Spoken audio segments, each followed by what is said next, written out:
Well, hello there, good people of the world. Welcome to another Flight Sim Safari video. This is the first part of a new series that I'm creating to bridge a gap because I won't be able to stream or create videos for a couple of weeks because my family is going on a longer vacation, which I'm very much looking forward to.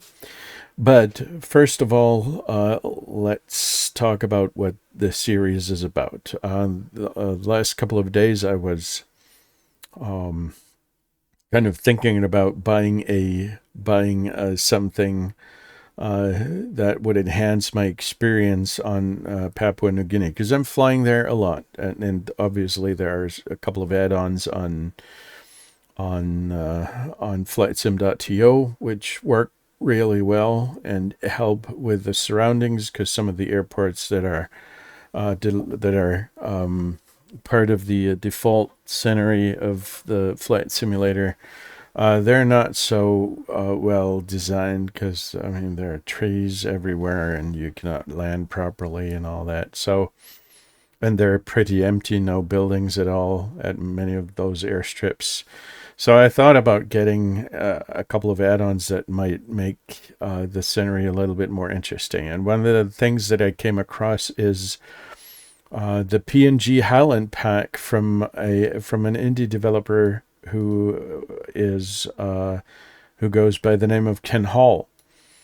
Ken Hall, I haven't seen anything from him yet, but I thought, why not give it a shot and try this stuff out? So obviously the price is, if you buy it from Orbex, they're going to charge you in Australian dollars, which like $22 amounts to about 10 euros, something like that, or $12, $13 US dollars. So it's bearable. Oh, there you can see the actual price. I did overlook that. So it's $15, 12 something euros. And what I want to do is give you an opportunity to take a look at the actual scenery. So what we're going to do is do a round trip and visit each one of the airports that are included in the PNG bush strip packs. There are 4 packs available. The first one consists of these 4 airports: Yawan, Dinangat, Kasonombe, and Yalumet.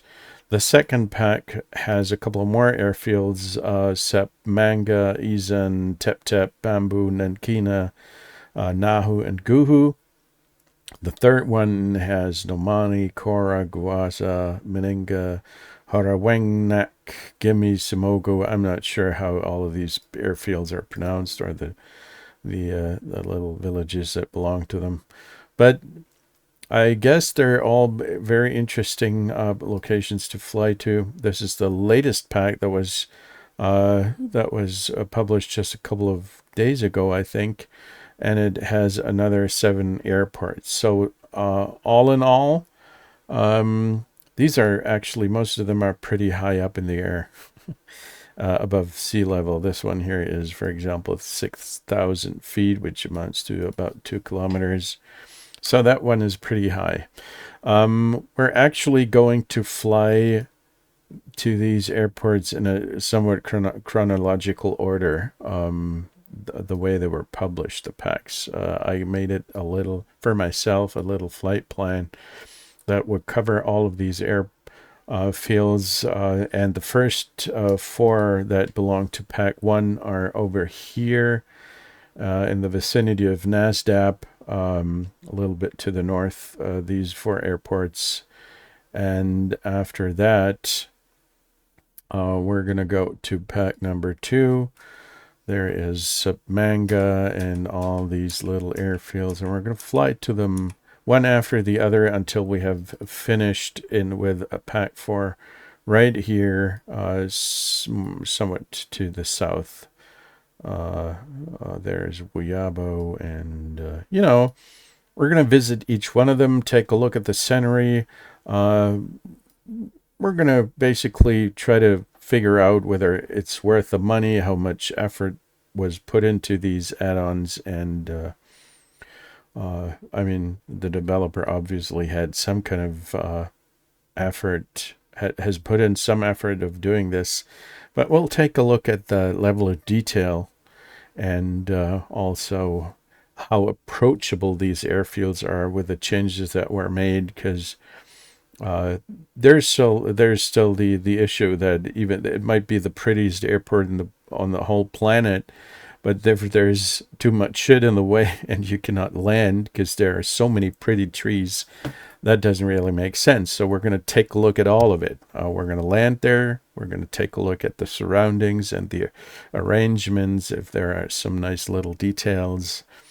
And I will fly this whole tour with the Kodiak 100. So that's one of my favorite planes, as you know, and I'll take that one out on this particular tour.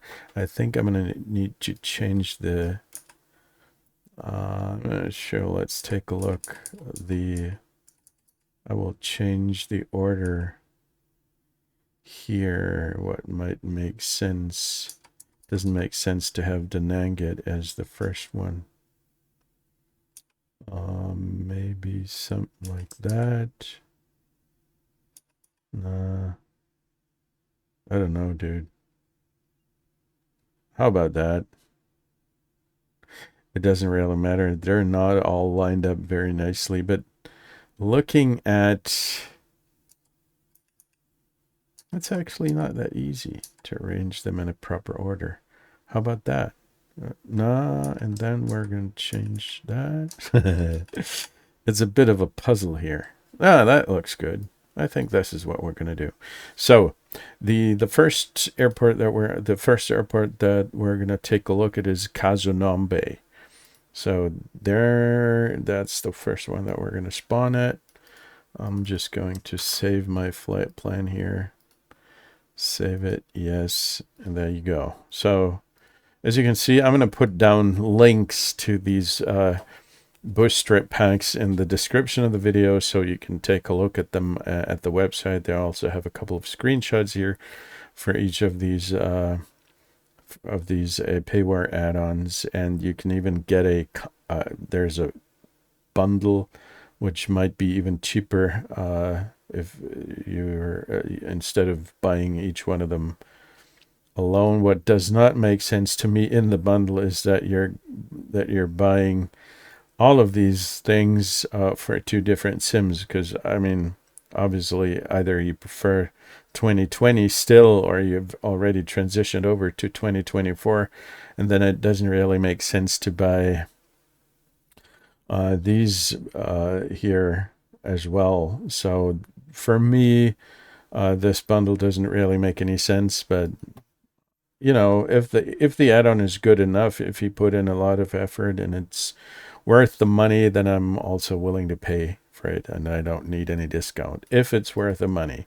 I bought it anyway to give you guys an idea of how all of this works, how nice it is. And so let's get on with the show. We're going to pick the Kodiak, as I said, because that is one of my favorite planes to fly in the bush here. Where is it? There's the Kodiak. Let's just go ahead and quickly configure, because I like a certain livery here that I prefer. That is this one here, the mixed interior. And let's go back and save, and the departure airport will be Alpha Yankee November Mike, Kasonombe. There we go. I'm not gonna put in a destination. I will be flying this by hand because most of the hops are very, very short, just a couple of miles. Okay, there's a little bug that I still haven't gotten around to understanding. Once I start to move this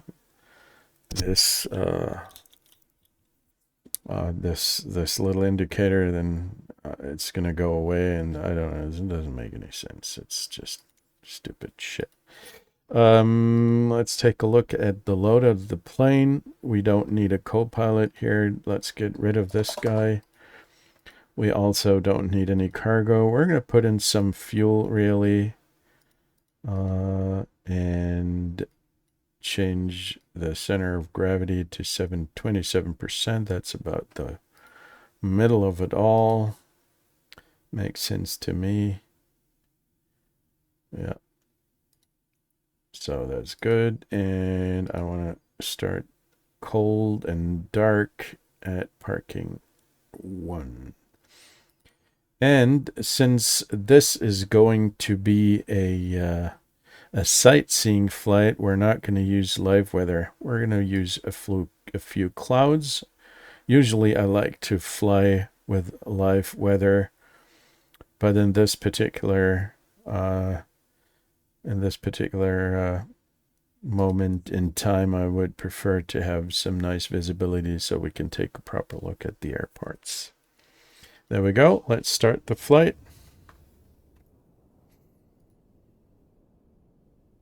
And I think I'm not sure if I'm a lazy guy. In this particular instance, I think I do not want to use, or am I looking, are we going to use ATC St. Tensions? It might be interesting just to talk to ATC and find out whether they can give me some proper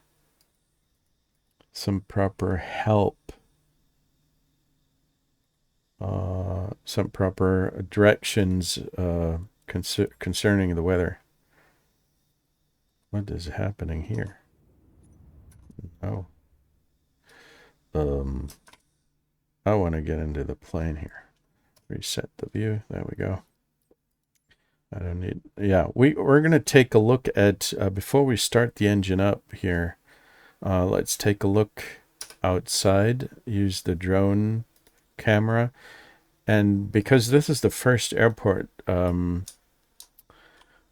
belongs to pack number 1, we can actually go and start our little exploration tour. So we've got a couple of huts here, and this guy's just standing around feeding some static animals. They're not moving, unfortunately. Would be nice to have some animation going on here. Some geese, and they put up a bit of decoration here and some clothes. And there are some chicken and pigs. And some more animals, a goat, some more pigs, some more clothes. This might actually be something like a, this little hut here could be a school building. If you guys have been following Ryan, the missionary bush pilot, he's not only recording his flights, but he's also he's recording some of the, what he's calling it, on the ground content. So he what he basically does is walk through the villages, talk to some of the local people, and and let them explain what's happening around their village, what kind of buildings they have, what kind of improvements they have made over the years. So yeah, these are some nice looking buildings. Unfortunately, there's not a whole lot going on. Nothing that's animated. It looks nice, static stuff. But I would say I have seen add-ons that are a little bit more elaborate when it comes to details. There's a bit of animation, a couple of things, even a flapping flag would be nice, you know what I mean? Something that's a little bit more alive than just a couple of buildings and a couple of static people. So the effort is okay, I guess, but I have seen better. Nevertheless, if you go ahead and fly here and land, it's nice to have not only just a grass strip, but something that kind of feels like a village. So from my perspective, it's okay. We'll see if there are more interesting places along the way that might make this a little bit more interesting. Yeah, so let's turn this thing on.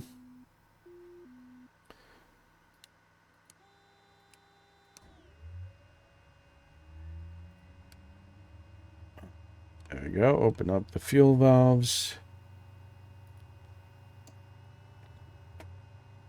Pull back on the levers. NG's at 21. Let's introduce the fuel.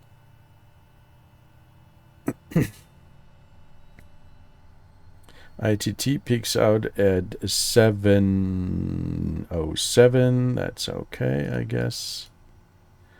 We're going to turn off the auxiliary horizon because we don't need it, and it's going to give me a couple more FPS actually. So prop full forward, turn off the starter, turn off the ignition, generators on, alternators on. Let's switch on the lights, landing lights. Looking at the temperatures here, 15 degrees Celsius. We don't need any pitot heat currently. Looks all nice and dandy. We are going to lower the flaps to 20 degrees and do a little bit of trim for takeoff here. There we go. And we can put in the first waypoint. The next airport that we're going to fly to is Yalumet, and that is Alpha Yankee Yankee Echo. Let's put that in here. Alpha Yankee, come on. Yankee Echo. Yalumet. Okay, we're going to switch to nav here to GPS. And we'll configure the autopilot. I guess we want to be going a little bit higher than this. Let's say we're going to go to, the distance is 70 nautical miles. Let's go to 8 to 9,000 maybe.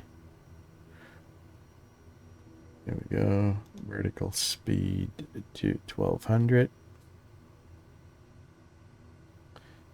And that's that. We're going to activate nav and yaw damper. Looks all nice and dandy. We can turn off TAWS initially because we know what we are doing. Famous last words of the pilot. I'm going to increase the volume, the sound volume. Here we go. Let's put it to, I don't know, like 50%. That's quite a little bit better. So let's talk to ATC. CTEF frequency is 122.9er for Kasonombe.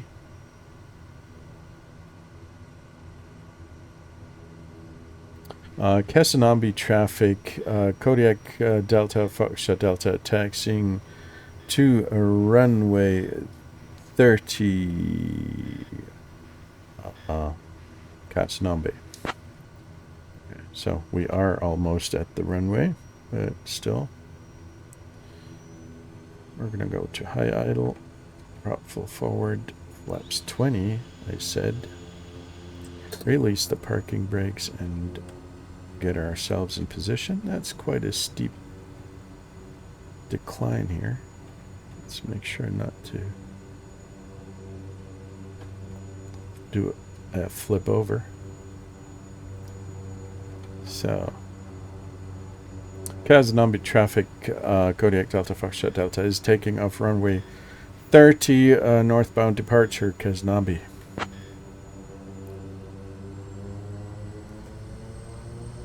Altimeter setting. Here we go.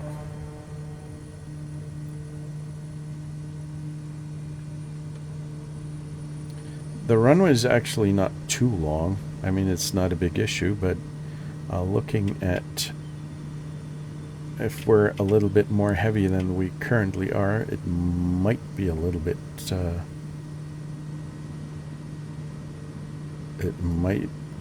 short. So let's make a right turn. The Kodiak can climb rather quickly, which is nice.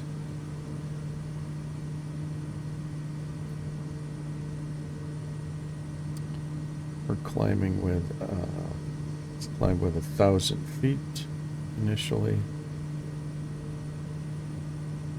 We can raise the flaps.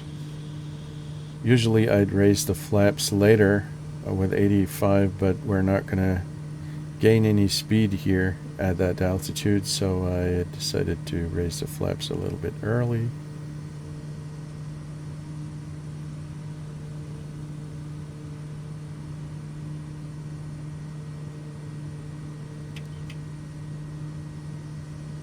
And now raise them fully.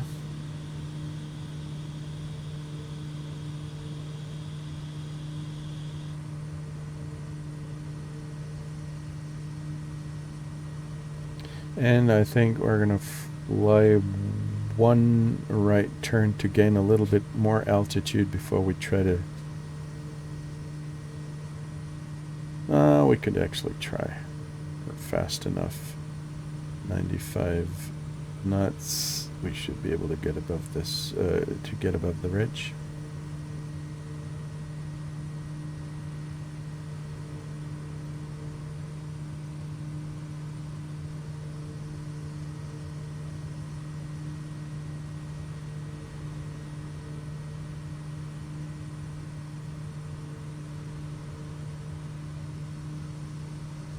Okay, let's pull back on the RPM. Let's go to 2,000. There we go.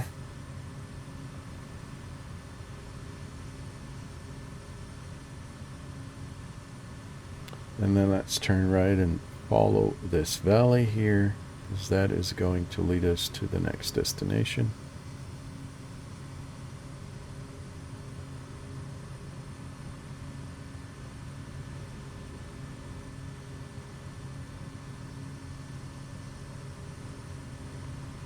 So, while we're doing this, letting the autopilot take over for a second,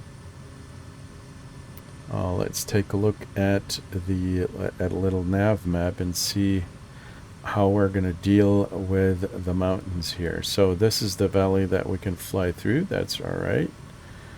And then we're going to have to either walk over to this valley here and fly through this one and follow the river and then do our approach to Yalumet, which we could do, or we can climb and try to go above these ridges here. But I think I'd prefer to fly along the river here. So we're going to make a right turn and climb a little above this ridge and hop over to the other valley on the right hand side, and then go to the river. Follow that. That might be the nicer approach. And we're not going to have to lose altitude very quickly once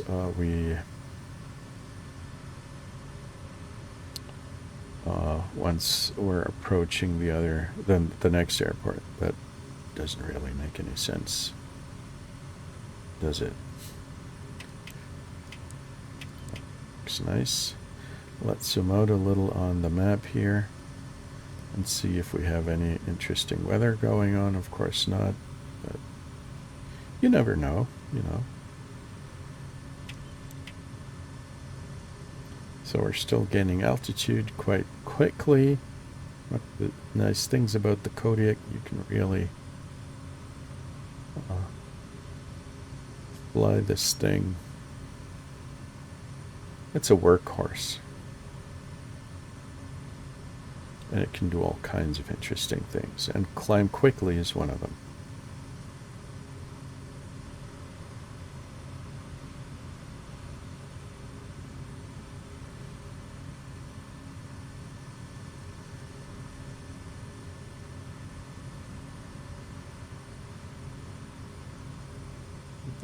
yet. We will have to turn left eventually to find the other valley where the river is located at, and so we're going to make a left turn here.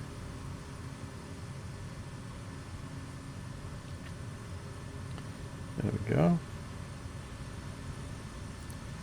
And fly above that ridge here, right there, and then go back down into the valley, because that is the one where the river is located, and that river is going to lead us to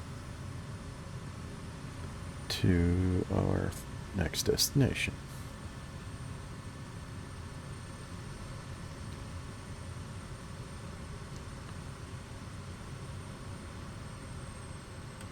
So I can pull back on the throttle completely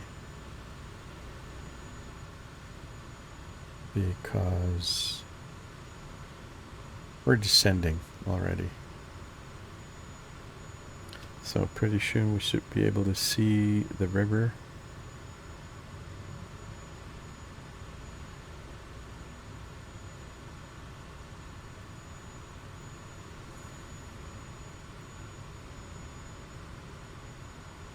It's a little bit difficult to spot things here in the Kodiak. So I'm leaning out of the window. It's not something that you should do in real world, I guess. But there you can see it. There's the river going through the valley. It's hidden below the trees, but there is a river running along.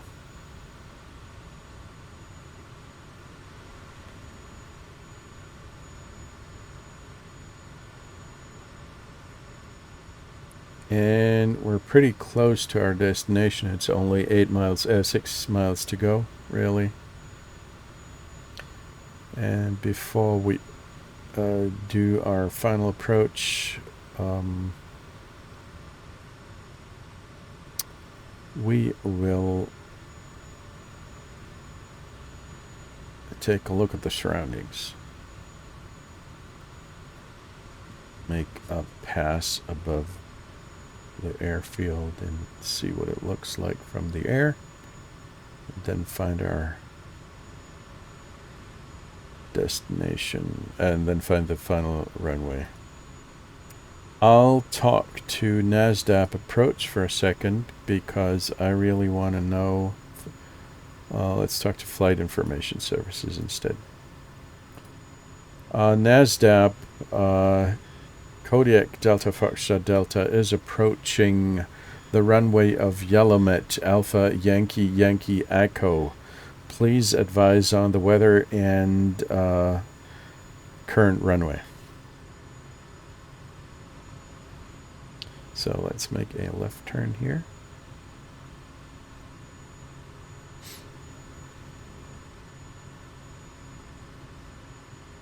Kodiak Papa 2 Delta Foxtrot Delta, NADSAB info, Yalumet Airport, wind 270 at 5 knots, visibility 10 kilometres, few clouds at 3,000 feet, scattered clouds at 5,000 feet, temperature 22 degrees Celsius, dew point 22 degrees Celsius, QNH 1013, runway 9 is in use.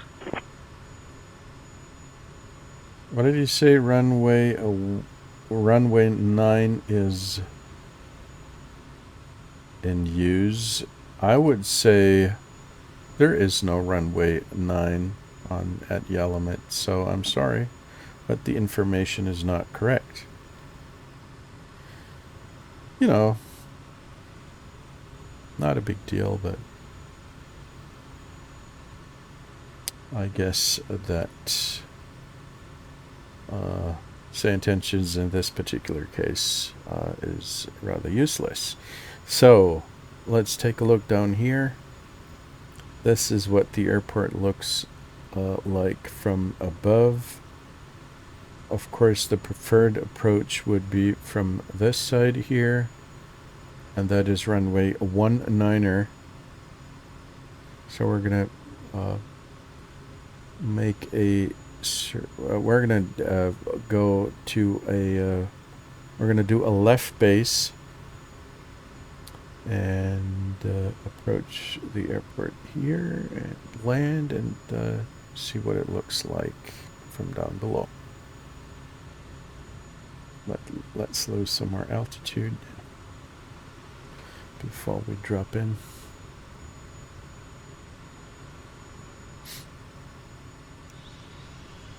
Lower the flaps to 10 degrees.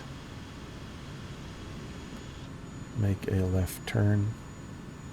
Lower the flaps even further to 20 degrees.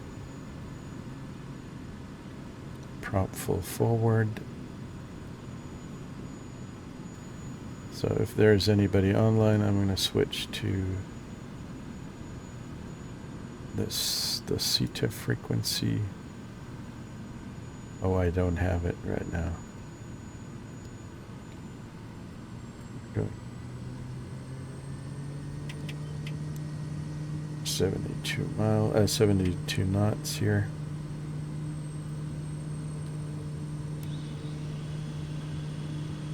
Flaps 30. Let's approach this airport slowly. Put in some more right rudder, about 50% right rudder. Let's take a look. There's the airfield down there.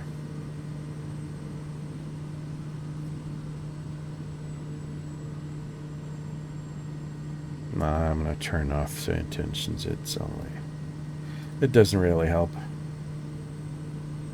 in that particular regard. So our approach speed should be somewhere between 70 and 75, I guess. There are a couple of trees in the way down here. That's not ideal.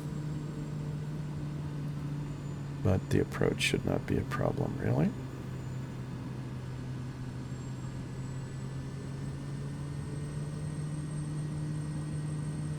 Let's put on a little bit of right rudder.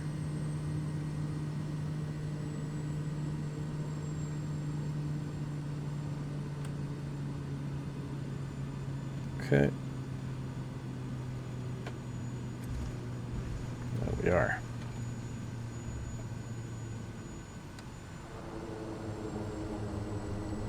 Okay. We're going to exit the same way we came in. Raise the flaps. And we're going to park the plane here for a second and make a little drone flight above the entire area to take a look at what this place has to offer when it comes to scenery. Let's quickly turn around. Put in the parking brake.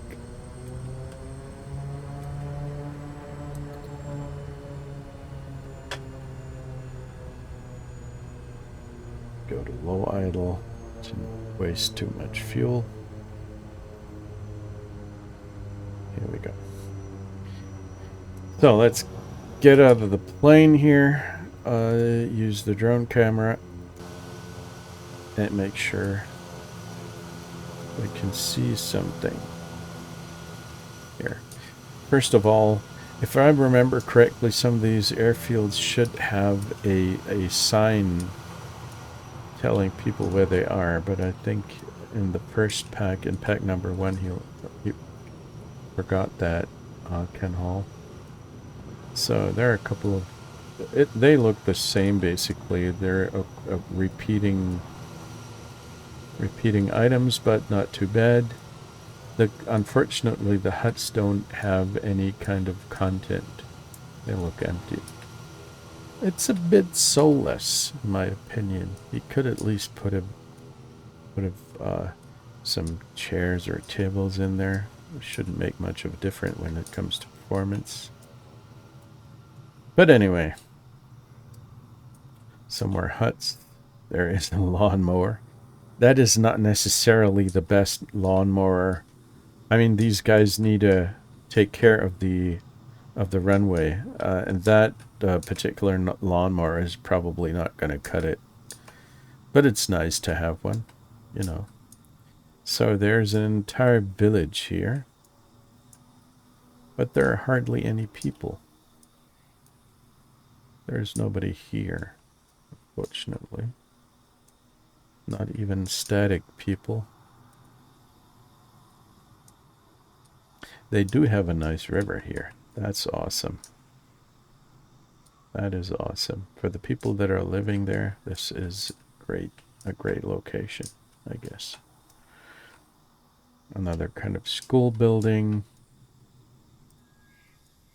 But, you know, I think you get, you understand when I'm saying it feels a bit too static, a bit,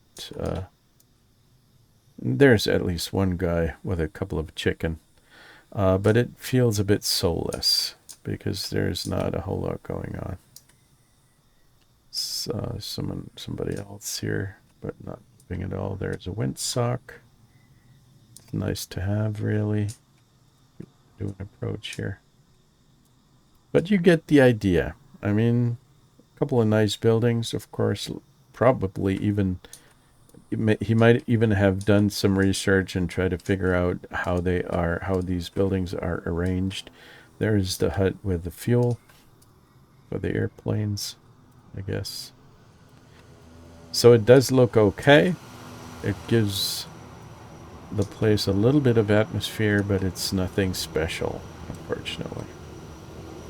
So let's get back into the cockpit. Take off and visit the next place. So the next airport that we're supposed to go to is Yawan. And that's Alpha Yankee Yankee Whiskey. We're going to clear the flight plan here and delete it. And enter Alpha Yankee Yankee Whiskey.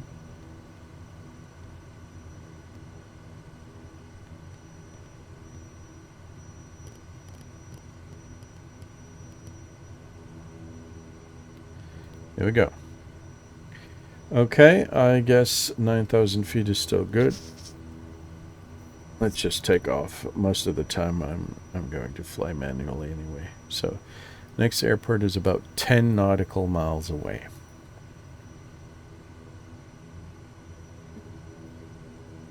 Altimeter is set. Flaps 20. Trim is set.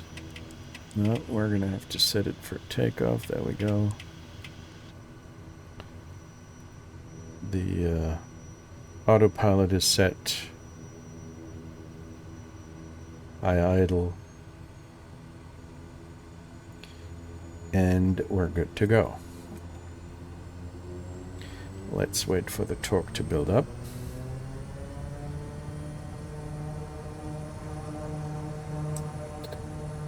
And off we go. Airspeed's alive. We're at 50, 60, 70. We can pull and climb. There we go.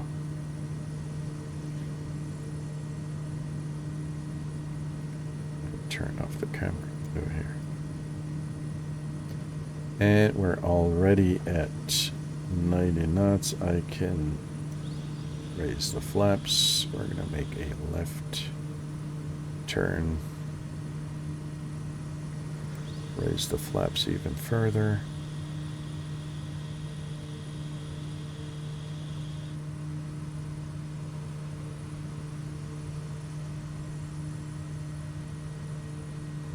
As you can see right there, here is the next airport, and I think we can just go ahead and fly through this valley here.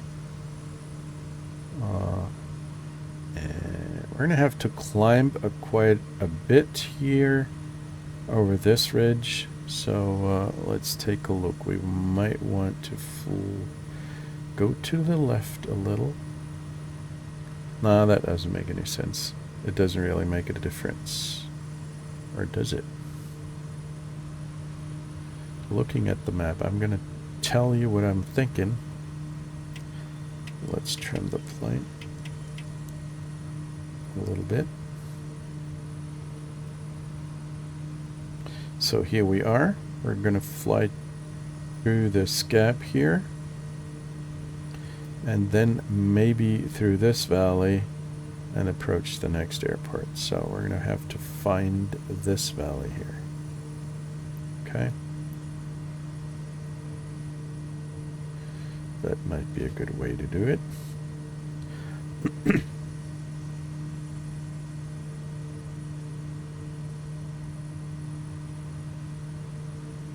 That was almost a little bit too dangerous what I just did.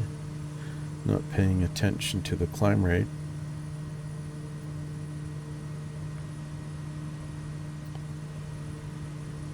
So we're going to fly above, we're going to climb beyond that ridge here.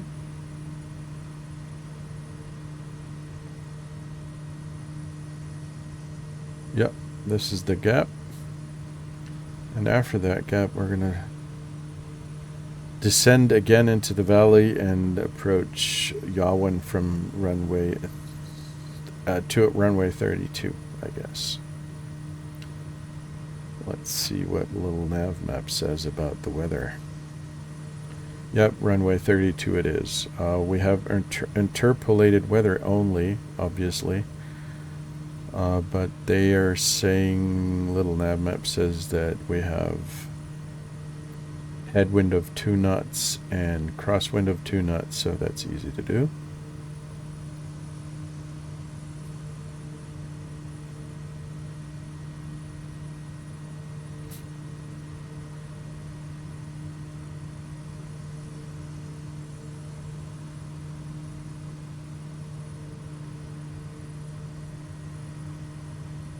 Okay, we can make a right turn here. Let's hope the mountain doesn't pull us down onto the ridge. It has happened. But fortunately, this is only a simulator. Now, there's the valley.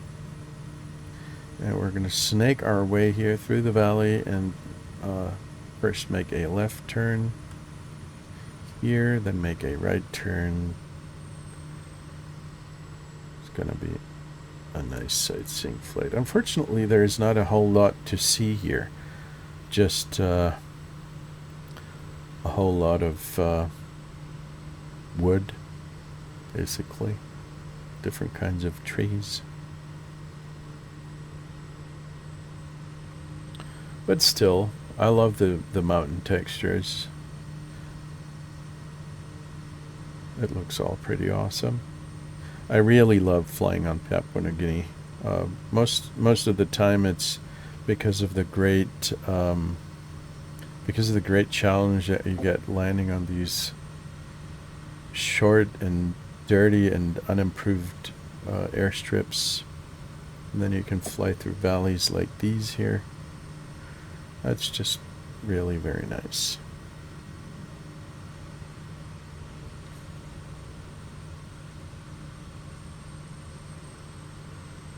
So we're just going to follow this valley here, snake our way through it. Make a right turn here.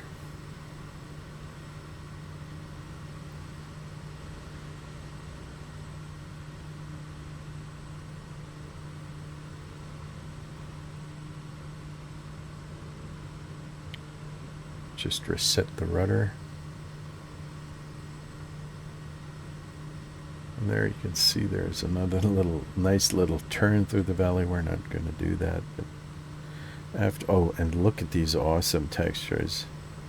Even though this is, the mesh is going down, usually in earlier versions of the sim you'd had these stretch textures that would not look pretty anymore. But they did something with the system. The textures are being laid onto the mesh. It looks awesome. It looks so much more realistic and detailed than it did in the previous versions. So the airfield should come up pretty soon down here. There it is. Let's take a look.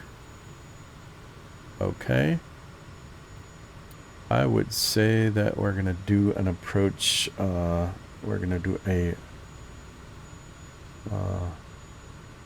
a right circuit.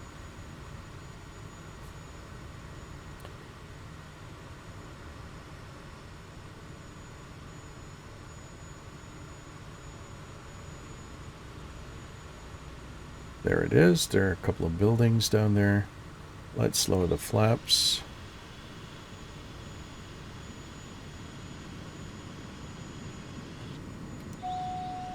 Yeah, stop moaning. I was lowering the flaps a little too quickly, so it did complain. We're at flaps 30 now. And then we're going to make a right turn. The airport is supposed to be at an altitude of 6,494 feet. I doubt that. But, you know, that's what little nav map says. Who am I to question that?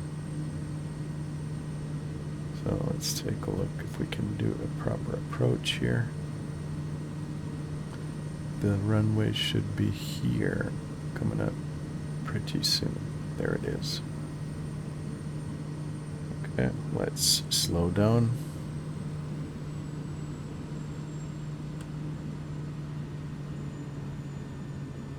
There are trees in the way, as you can see. These trees are not helpful. I mean, they kind of cut a little, they cut a little bit of a swath in there, but it's not ideal. It's too narrow, the gap. Let's see. It's difficult to approach. And also, there are trees so close to the runway. That was a little bit a rough landing, but obviously you need to get down quickly. And there is a plane waiting for us. What kind of plane is this? This is Pilatus Porter.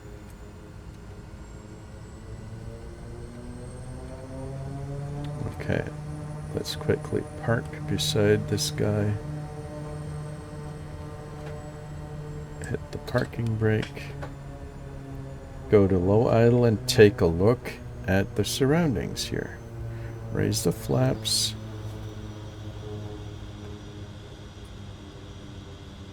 And exit the plane with our little showcase camera. Look at that. The model doesn't look too good. That is not really the highest end model these guys could find, but anyway. So, do I spy with my little eye some kind of new building? I guess not. But there are some fuel drums. They're pretty rusty, but I guess they still hold fuel.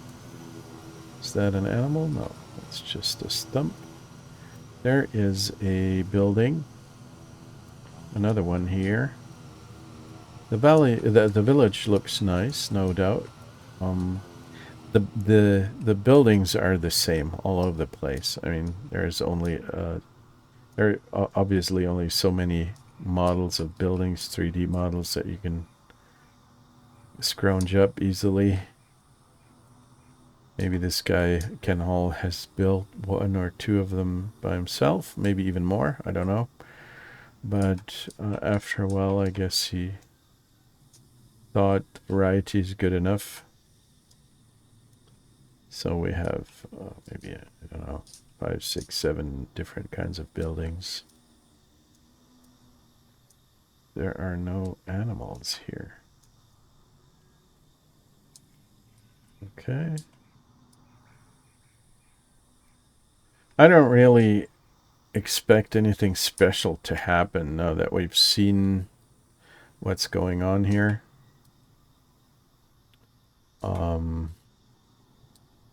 But you know, sometimes you might pick up something interesting. There are a couple of animals here. A cock and a couple of hens. And a couple of pigs. And some more cocks and hens. This guy is kind of stuck in his front porch. These hens have little aircraft hangars as houses. Some tin roof. You know, it's not that bad. That guy is at least sitting, or that gal or guy is sitting here on the front porch in the shade. That looks nice. There's a kid with a couple more hens and a cock. So, not too bad, really. There's a path going down the hill. It looks okay. It's not bad. Nothing special either. Could have put in my opinion, could have put in some more detail, some more models, or at least some kind of animation. I would say that it's not really that difficult nowadays to get some models that are animated. I'm not talking about a fully living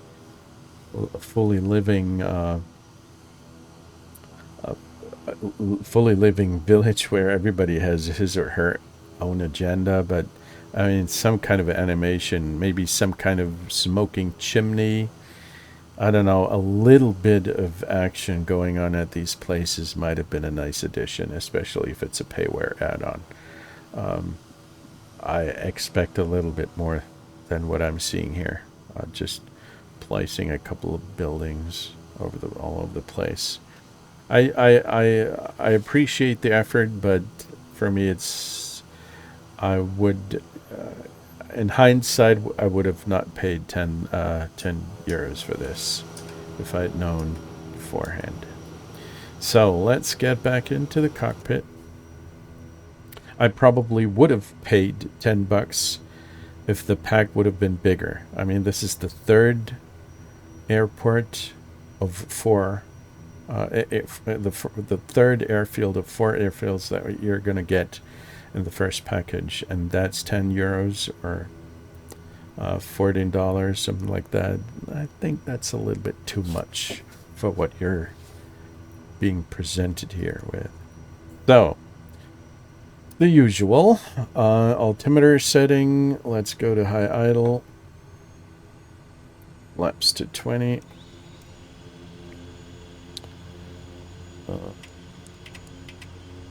Elevator trim to take off almost. There we go. We're still at 50% fuel. Released the parking brake. Increase the throttle and the torque, and away we go. Airspeed's alive. There's 40, there's 50, there's 60, there's 70, and pull. Some rudder. I'm going to put in some rudder trim for the initial climb. Oh, I forgot to enter the next waypoint. But we're flying in the right direction anyway, because the next airfield is right up ahead. It's only 4 miles, actually. We should be able to see it pretty soon.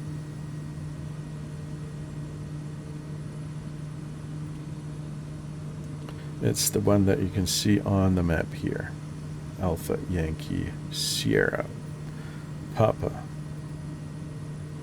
I think we could possibly already start to lose some altitude here.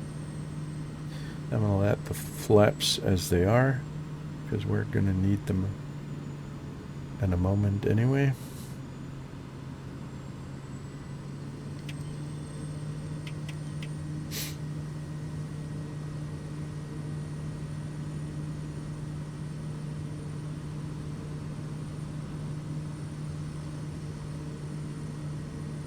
Let's reset the rudder trim. The airfield is pretty low. Looking at where it's located on the map, the area is pretty light, yellowish, which means that it's even further down. So let's reduce our altitude even more. Not hit the mountain here. There it is. There you can see it. That is the runway. Oh, that might be interesting. I can see lots of trees. Lots of trees. Let's make a flyover and see what it looks like.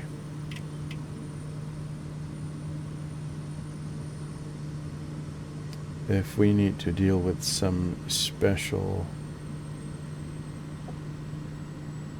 obstacles, for example. Interesting approach. From this side it doesn't look too good because we have this hill here, and from that side we still have lots of stuff in the way. So that's what I was talking about earlier. It's nice to have all these trees here. It really looks pretty, but they're in the way. I would cut down these trees just for security's sake, for the sake of making sure that the pilots are not going to hit these trees if they deviate from the course a little bit. It can happen with crosswinds, so these trees should go. So let's reduce the speed and lower the flaps even further to 30 degrees. And then we're going to make a right turn here and line up. Oh, look at these textures. That looks awesome. I don't exactly know what kind of stone, what kind of rock this is supposed to be. It almost looks a bit like lava, but it looks nice. Interesting. So let's make a steep right turn.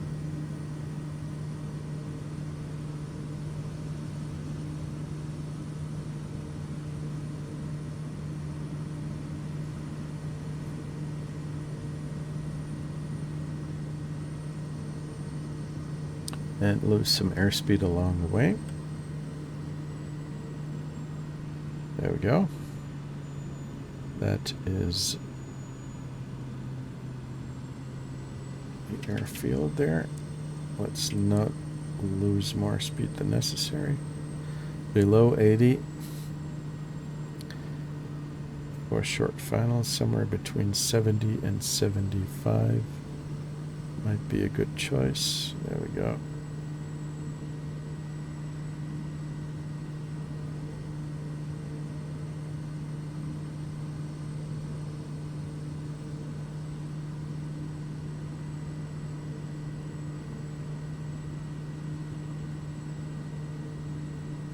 Yeah, so as you can see, these trees are not ideal. If I was the architect of this little village, I'd have everybody saw at these trees and make sure they're gone. I don't want no dead pilots in my village.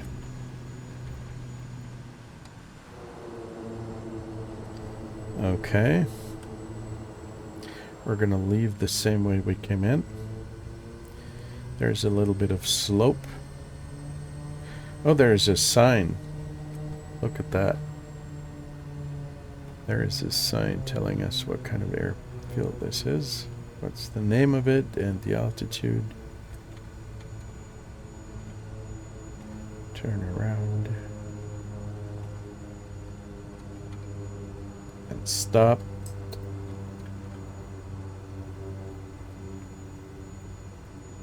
Okay, and take a look at the surroundings once again.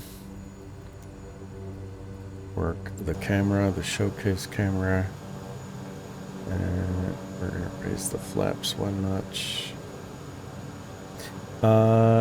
Yes, so there it is.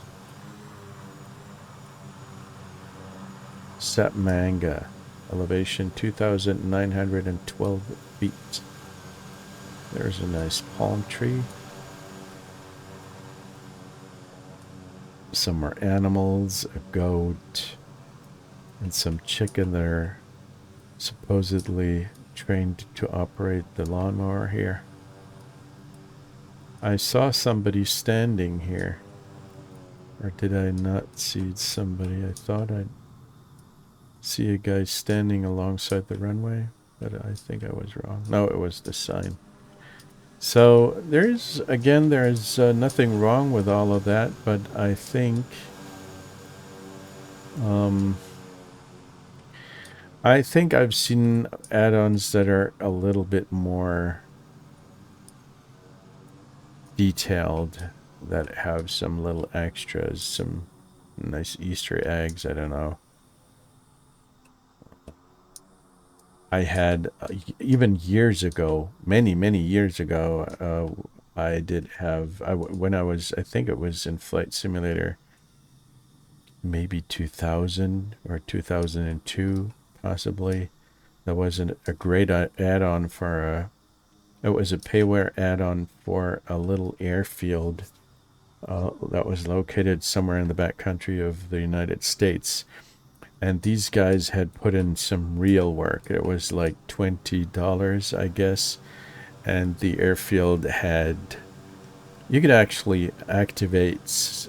you could fly gliders and activate some kind of winch. So the glider, you could have your glider get pulled in the air. And then it had some kind of hangar that you can open and close. And all the while... I mean, that was 2002, like 20 years ago.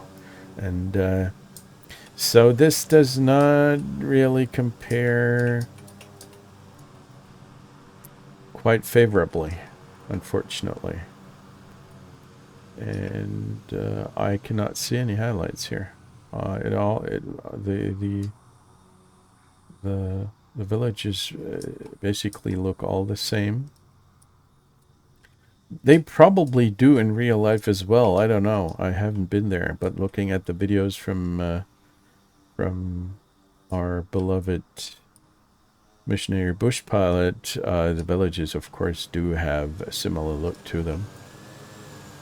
But I mean, they could have put in some more details here, some more animations. You know what I mean?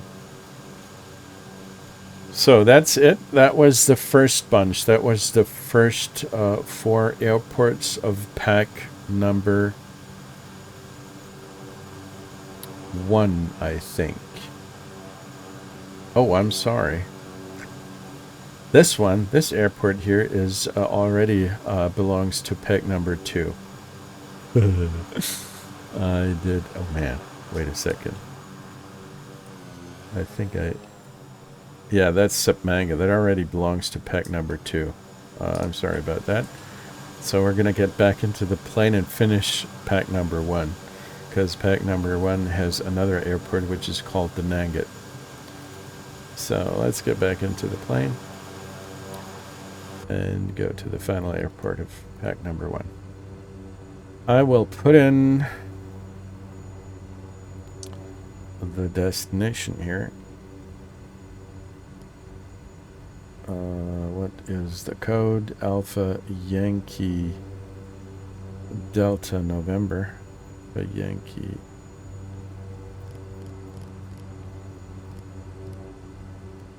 Delta November. There we go. It's not that far away, only 10 miles. And idle flaps to 20.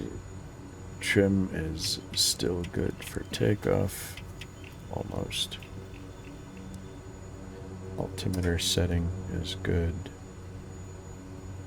And it should be ready to go. Should say.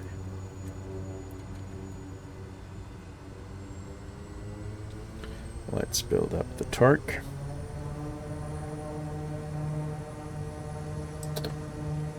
Release the parking brake. Airspeed's alive. 40, 50, 60, 70, and pull. Here we go. Okay, so what we're going to do essentially is fly through the valley, make a left turn, head up,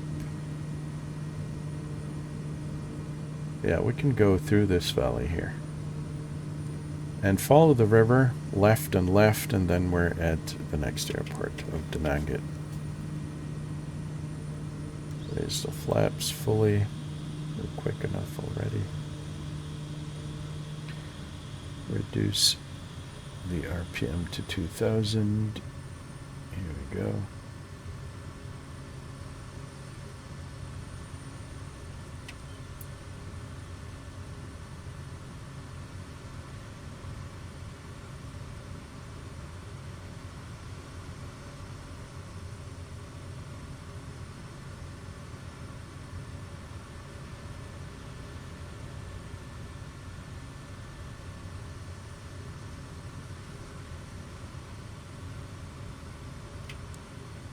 Look at the climb rate of this thing. We're flying with 138 knots, and it's still climbing with 1,600 feet per minute. Obviously, the wind is playing some kind of role here, or some kind of thermals. But still, this is an awesome performance, really.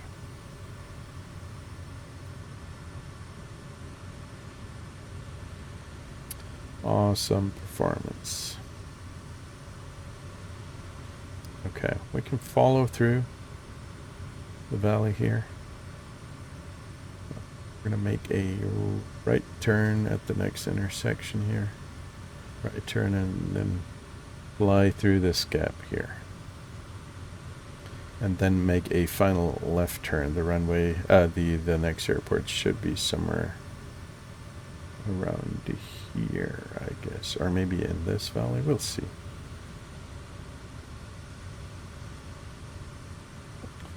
Take a look. Yeah. No, we're going to follow this little valley here.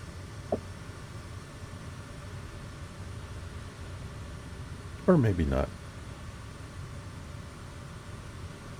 No, we're not going to follow this one. We're going to follow this one here. Taking a look at the airport of Dinangat, let's see what it says about the runway that we should use. As you can see, we're right here following this valley.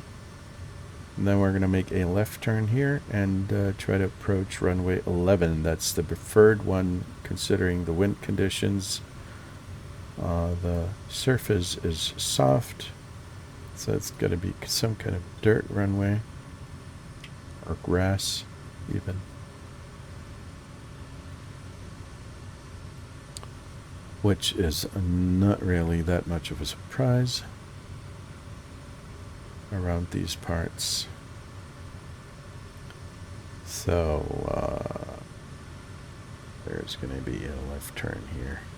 And the airfield should be somewhere around this place. Look at these textures. It looks awesome. Might even be real. Happening in real life.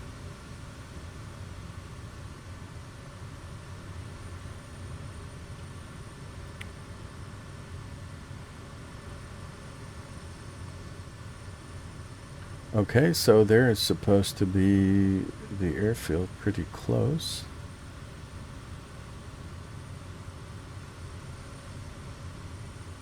Just like 2 minutes out, somewhere here.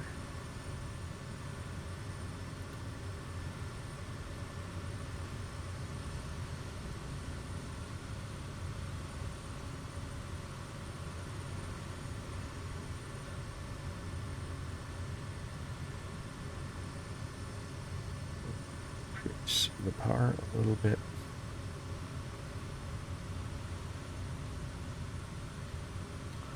This might actually be a slope runway. It's got to be situated somewhere here down in the valley. Yep, there it is. You can see it right there. So there's only one way to approach this place. Obviously, you can only approach from this side.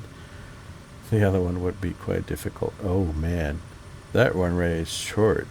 Short as hell. Are you sure this is a... Look at that. This is going to be a challenge. Awesome. I love challenges. That's not really a runway, is it? That's more like a soccer field, football field. Okay, let's get this show on the road. Oh, dude.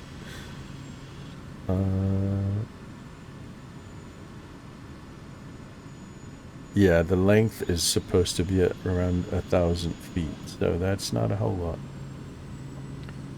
Oh, the flaps fully, prop full forward, reset the rudder trim. That is going to be interesting.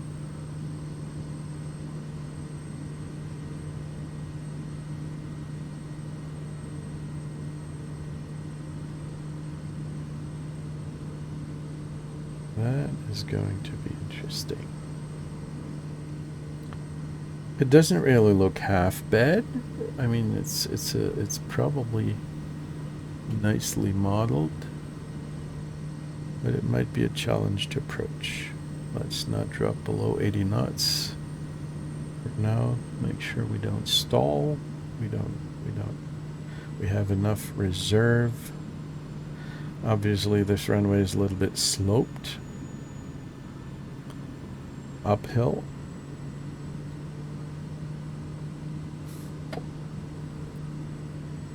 There we are.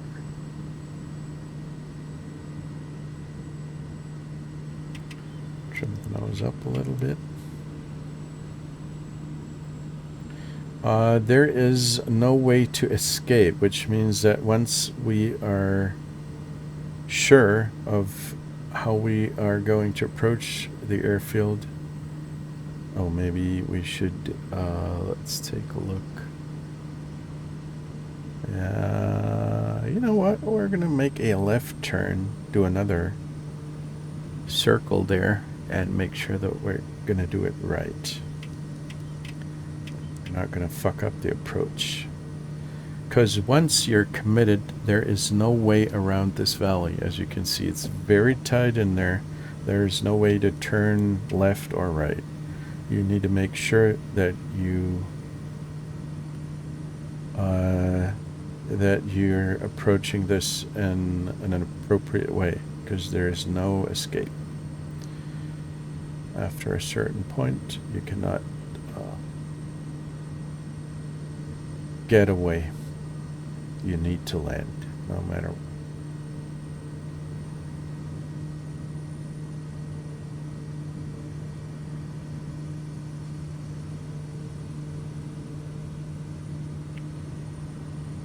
That looks about right.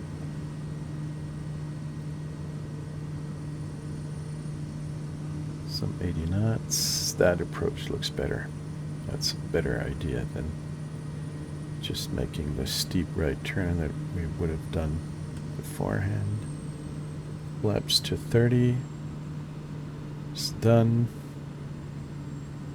Let's put in a little bit of right rudder for the final approach here.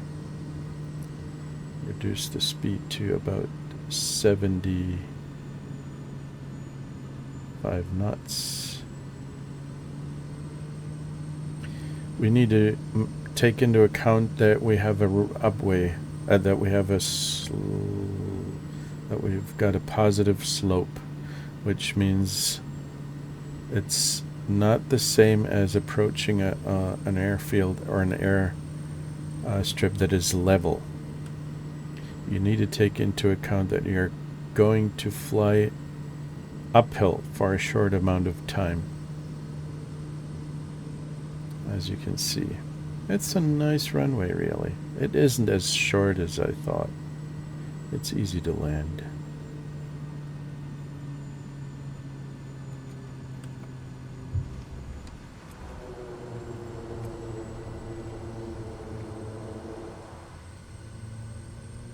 There we go, Dinangat. I think the missionary bush pilot was here as well a couple of times, so this is a nice place to stay. Let's turn around and park the plane here.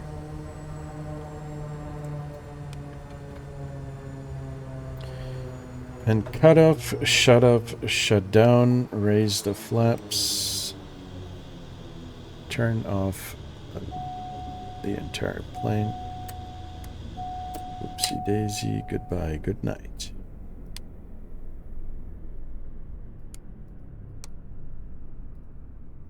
Okay, let's take a look outside for our final inspection for this video and see what this place looks like. There's my little Kodiak, and there are a couple of huts as expected. Static stuff, nothing new here.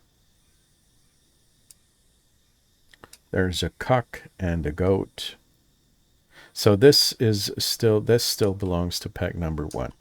I think that pack number 2 includes these little signs that says which airfield we're looking at, but the pack number 1 doesn't have that yet. Might be a nice addition in some future version to keep things a little in sync.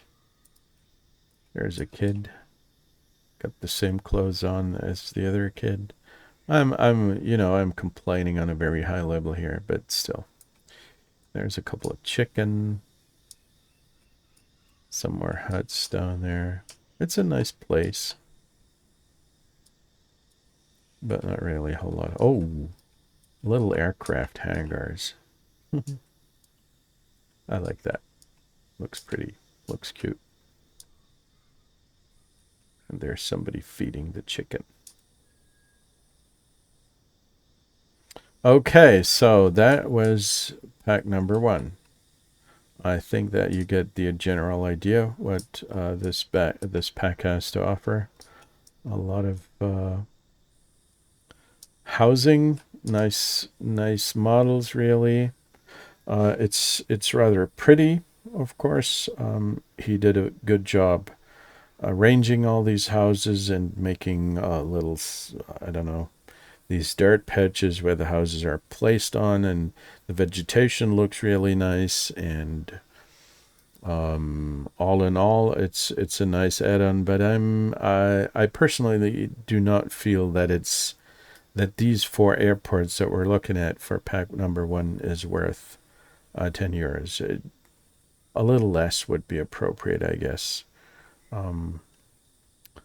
And we're going to take a look at at all the other airports of pack number 2 in the next video. So take care, stay healthy, and I'll see you in the next iteration, in the next, you know what I mean, in the next episode. There's keep the blue set up, and you know what I mean. You guys are awesome. Good night.